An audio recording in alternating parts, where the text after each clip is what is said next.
Mambo vipi mabosi zetu? So leo tuko Tabata Segerea. Hii ni fursa kwa watu wote ambao walikuwa wanataka viwanja kwa ajili ya kuwekeza. Yaani hapa unaweza ukajenga Airbnb apartment, lakini pia unaweza ukajenga frame za kupangisha kwa ajili ya biashara. So hii ni kwa ajili yako. Hii ni barabara ambayo inaelekea Tabata Segerea kituoni kwa bibi. So kutoka hapo kituoni mpaka hapa ni mita chache tu mpaka kuja kuweza kufika kwenye eneo letu. Kama unavyoliona eneo ni hili hapa. Eneo zuri kabisa, eneo limekaa kimkakati.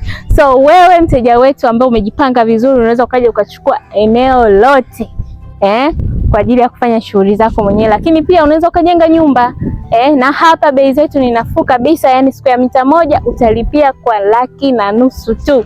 So uzuri wa sisi tukikuuzia kiwanja tuna make sure unapata na hati miliki kutoka Wizara ya Ardhi, yani hakuna migogoro ya kiwanja wala hakuna migogoro ya kuingiliana kwenye mipaka. So karibu sana Tanzania Plots Company Limited uweze kujipatia kiwanja kilichonyooka kabisa. Sisi tunakwambia kiwanja na hati mkononi.